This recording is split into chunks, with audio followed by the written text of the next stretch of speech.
नमस्कार साथियों, आप सभी को पता चल ही गया होगा कि आरटी निःशुल्क एडमिशन 2021-22 प्रारंभ हो गए हैं। पिछले वर्ष कोरोना काल के कारण निःशुल्क बच्चों का एडमिशन नहीं हो पाया था, परंतु शासन द्वारा इस वर्ष ये प्रक्रिया शुरू कर दी गई है और एडमिशन भी प्रारंभ हो गए हैं।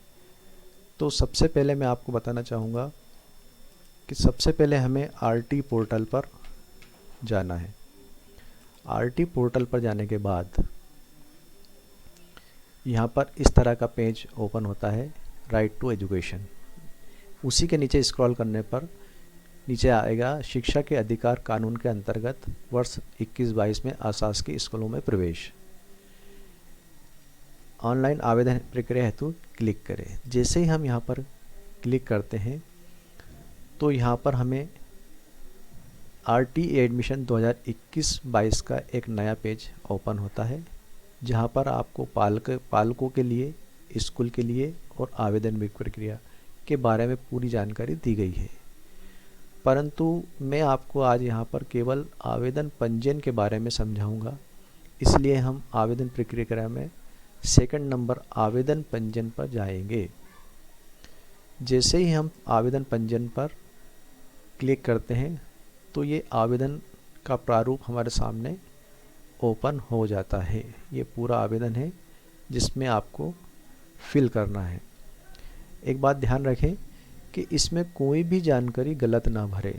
यदि आपने किसी भी प्रकार की जानकारी गलत भर दी गई है तो आपका आवेदन निरस्त हो जाएगा और जिस भी छात्र का आप ये भर रहे हैं, फॉर्म भर रहे हैं, वो उसका नुकसान हो जाएगा, उसका एडमिशन नहीं हो पाएगा। इसलिए ध्यान रखें कि सभी जानकारी सही भरी जाए।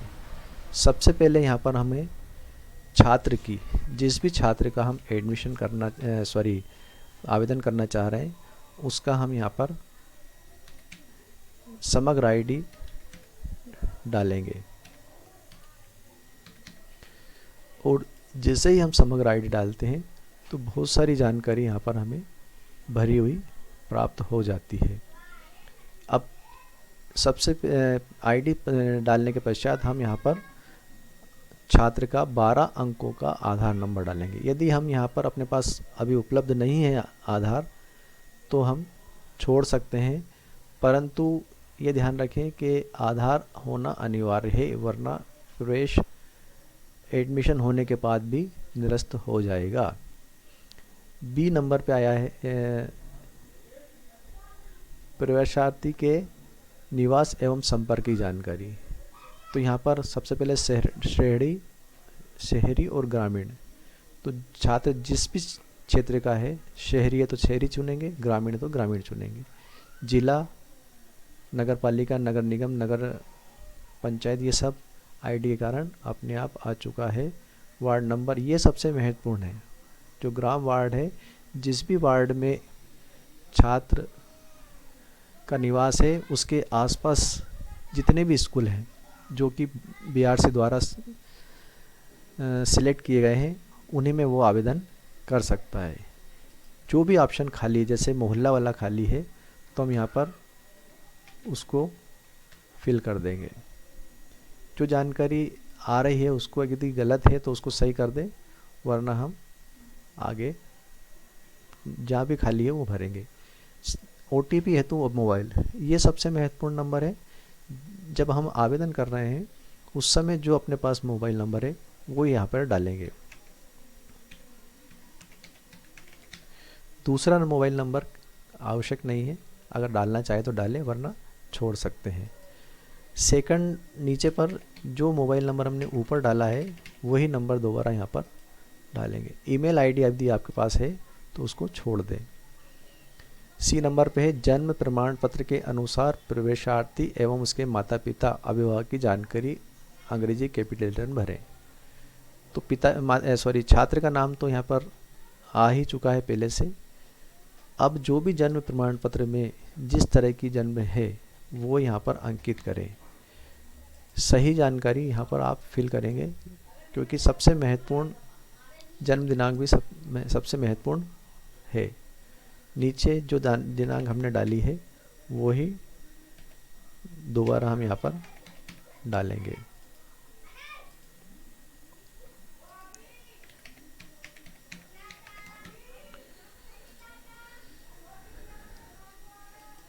अब जन्म प्रमाण पत्र के अंकित प्रवेशार्थी का प्रथम नाम, जो भी जन्म प्रमाण पत्र में उसका नाम है छात्र का, वो यहाँ पर डालेंगे। मेरा कहने का मतलब है कि जो आईडी में है वही जन्म प्रमाण पत्र में होना चाहिए नाम, और वही आधार में होना चाहिए।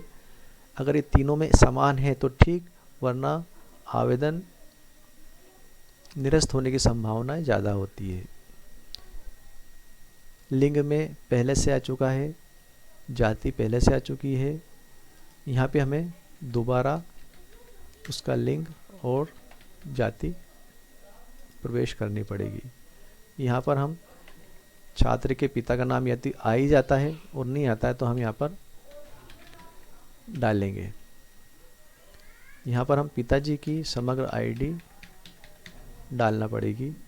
यहाँ पर माताजी का नाम या तो आ ही जाता है, आईडी के कारण नहीं आता है तो हम यहाँ पर उसको भी डालेंगे। ये ध्यान रहे कि कोई भी गलती ना हो, किसी भी गलती के कारण आपका आवेदन निरस्त हो सकता है। अब इसके बाद आता है डी नंबर, प्रमाण पत्र में अंकित प्रवेश हेतु आरक्षित श्रेणी।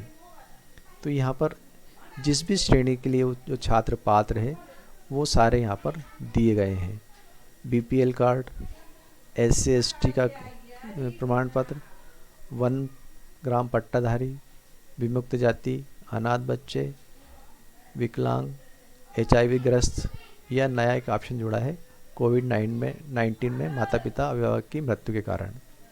तो यहाँ पर हम अभी BPL से भर रहे हैं फॉर्म, तो BPL को सिलेक्ट करने के बाद यहाँ पर एक नया ऑप्शन खुल रहा है जिसमें हमें BPL कार्ड के नंबर डालने हैं,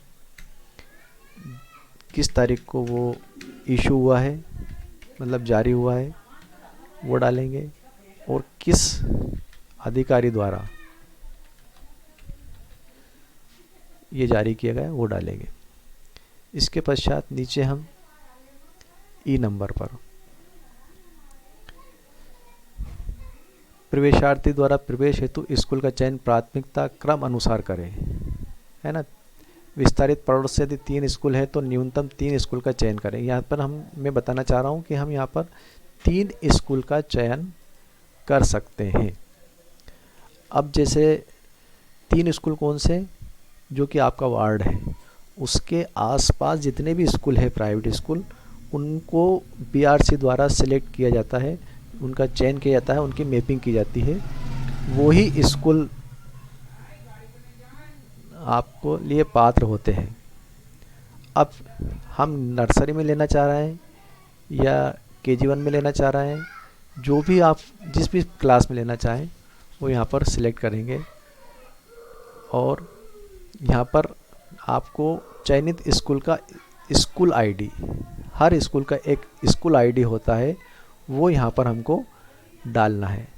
जैसे मैं यहाँ पर वार्ड नंबर 3 में स्कूल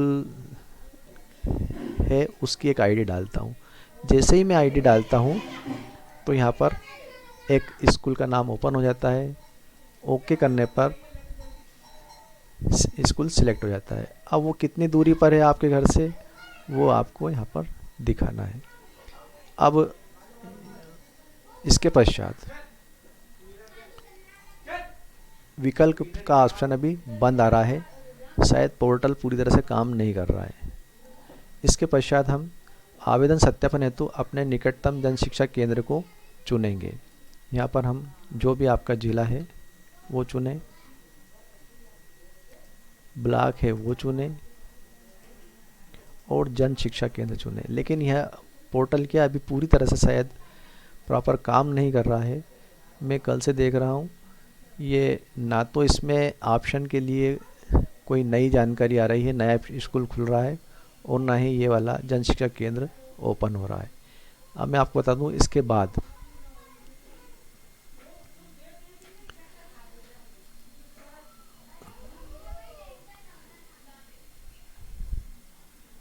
हाँ, ये ऑप्शन देखो ये खुला है वापस से। अब दूसरी आईडी डालते हैं, किसी दूसरे स्कूल की आईडी डालते हैं हम, जो कि इस वार्ड में संबंधित है। तो दूसरा स्कूल भी यहाँ पर आ गया है, उसकी दूरी भी लिख देंगे। इसके बाद हम एक और आईडी हमको डालना है, तो इसके लिए हमको अतिरिक्त विकल्प जोड़े, ये ऑप्शन सिलेक्ट करना है। और जैसे ही सिलेक्ट करते हैं तो ये नया ऑप्शन यहाँ पर ओपन हो जाता है।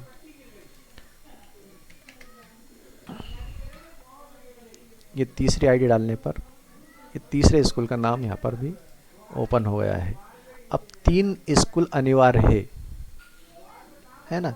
इसके पश्चात हम क्या करेंगे, स्कूल विकल्प सेव करेंगे, और सेव करने पर ये सूचना आ जाएगी कि सेव कर दी गई है, और तीनों स्कूल के नाम भी आपके सामने ओपन हो गए। यहाँ पर विकल्प छुपाए में डालेंगे। इसके पश्चात हम अभी भी देख रहे हैं स्कूल तो सेव हो गए हमारे, लेकिन जन शिक्षा केंद्र अभी भी ओपन नहीं हुआ है। यहाँ से हमको फोटो लेना है,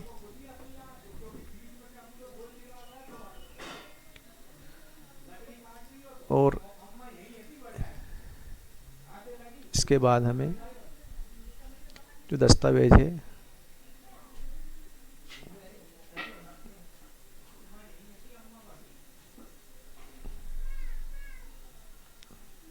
वो सिलेक्ट करना है। ये ध्यान रखें कि दस्तावेज 500 KB का ना हो, से अधिक ना हो। और इसके बाद हमें यहाँ पर कैप्चा कोड डालना है, और मेरा आवेदन मेरे द्वारा भरे गए स्कूलों के विकल्प में कोई प्रविष्टि हेतु सेव एवं पावती प्रिंट करें। और हम जैसे ही हम यहाँ पर करेंगे, कैप्चा डालेंगे और इस पर क्लिक करेंगे, तो हमारा आवेदन कंप्लीट हो जाएगा। धन्यवाद।